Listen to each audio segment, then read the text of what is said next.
할렐루야. 사랑하는 대강의 가족 여러분, 오늘 하루도 하나님의 말씀과 동행하는 삶이 되길 소망합니다. 오늘 함께 나눌 하나님의 말씀은 다니엘 5장 18절에서 24절 말씀입니다.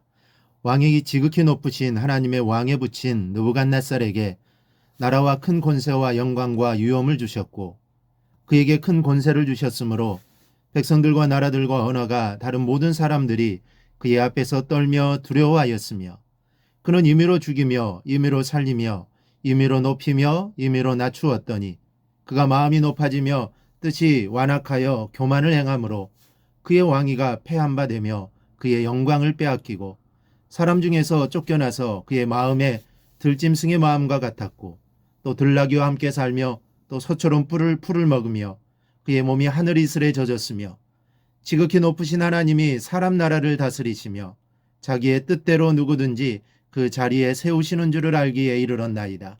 벨사살이여, 왕은 그의 아들이 되어서 이것을 다 알고도 아직도 마음을 낮추지 아니하고 도리어 자신을 하늘의 주제보다 높이며 그의 성전 그릇들을 왕 앞으로 가져다가 왕과 귀족들과 왕후들과 후궁들이 다 그것으로 술을 마시고 왕이 또 보지도 듣지도 알지도 못하는 금, 은, 구리, 새와 나무, 돌로 만든 신상들을 찬양하고 도리어 왕의 호흡을 주장하시고 왕의 모든 길을 작정하시는 하나님께는 영광을 돌리지 아니한지라.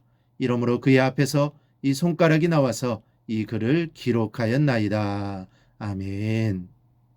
오늘 우리는 궁중에서 전파된 설교 가운데 가장 멋지고 훌륭한 다니엘의 설교를 만나게 됩니다.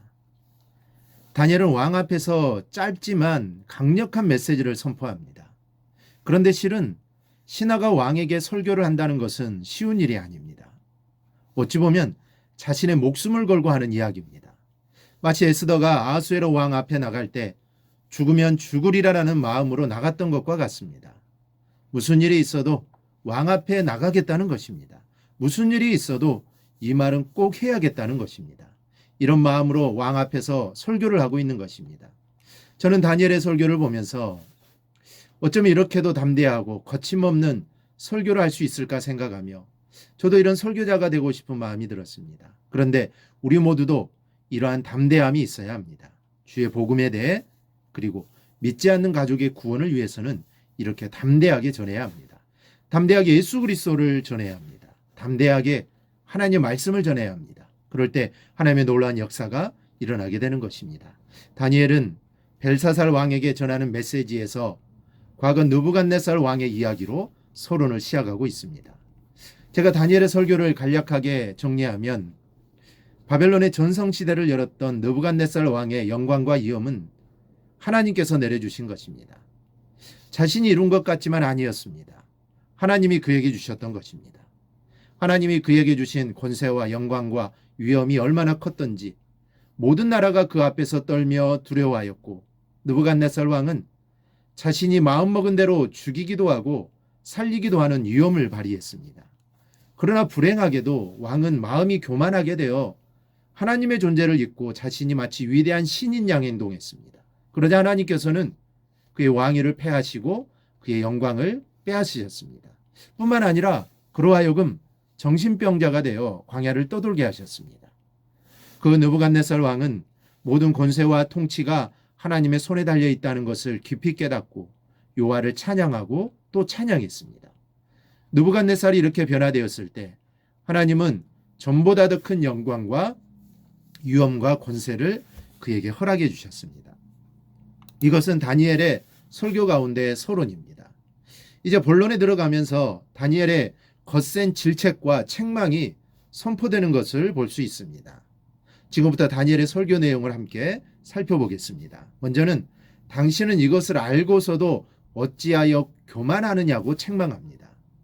22절에 벨사살이여, 왕은 그의 아들이 되어서 이것을 다 알고도 아직도 마음을 낮추지 아니하고, 그의 아들이라는 말은 친아들이라는 것이 아니고 느부갓네살의 직계손을 일컫는 말입니다. 이것을 다 알고도라는 표현은 벨사살이 느부갓네살 사건을 낱낱이 알고 있었음을 말해줍니다. 그는 느부갓네살이 하나님 앞에서 교만하다가 정신병자가 되었고 왕위를 잃었던 사건을 상세하게 알고 있었습니다. 그럼에도 불구하고 당신은 어찌하여 여호와 앞에서 교만하게 행동하느냐는 것입니다. 그런데 이러한 모습은 우리의 모습이기도 합니다. 우리도 기도해야 하고 봉사해야 하고 전도해야 하는 것을 알고 있으면서도 하지 못할 때가 많기 때문입니다. 또 하지 않을 때가 많기 때문입니다. 그런데 다니엘의 책망은 여기서 그치지 않습니다. 이것을 알고서도 어찌하여 여호와를 모독하느냐고 책망합니다. 23절에 성전 그릇을 왕 앞으로 가져다가 왕과 귀족들과 왕후들과 후궁들이 다 그것으로 술을 마시고 라고 말합니다. 예루살렘 성전에서 가져온 거룩한 성물로 술을 마신 것을 책망하고 있는 것입니다.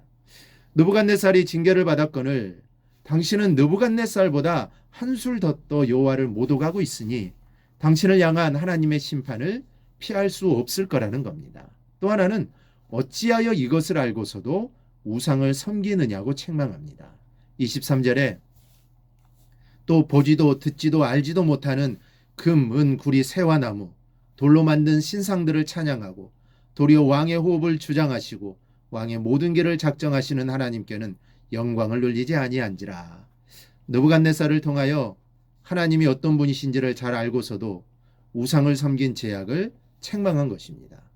그러므로 당신은 하나님의 심판을 피하지 못할 것이라는 뜻입니다. 다니엘의 말은 거칠 것이 없습니다. 그 사람이 한 나라의 모든 것을 쥐고 있는 실사라고 해도 거칠 것이 없습니다. 하나님의 말씀이니 담대하게 선포하고 있는 것입니다. 이런 점이 바로 다니엘의 위대한 점입니다. 만약 저와 여러분이 그 자리에 있었다면 어떻게 이렇게 말하지 못했을 겁니다. 알고 있어도 말하기가 쉽지 않았을 겁니다. 그런데 다니엘은 이것저것 따지지 않습니다. 하나님의 뜻이니 그대로 전한 것입니다. 여러분, 우리는 성경의 인물을 통하여 하나님이 어떤 분이시라는 것을 잘 알고 있습니다. 알고서도 여호와를 경멸하다가 멸망하는 벨사살을 보면서 여러분은 항상 성경의 가르침을 따라 믿음 안에 거하는 삶을 사시기 바랍니다. 늘 하나님만을 바라보며 하나님만을 의지하며 살아가기를 바랍니다. 그리고 그 하나님을 늘 담대하게 전하는 삶을 꼭 살아 하나님의 뜻이 우리의 가정과 교회와 세상 가운데 펼쳐지게 하는 성도들이 되기를 주님의 이름으로 축원합니다. 오늘 묵상한 말씀을 굳게 잡고 삶으로 실천하며 살아내는 대강의 모든 성도들이 되기를 축복합니다.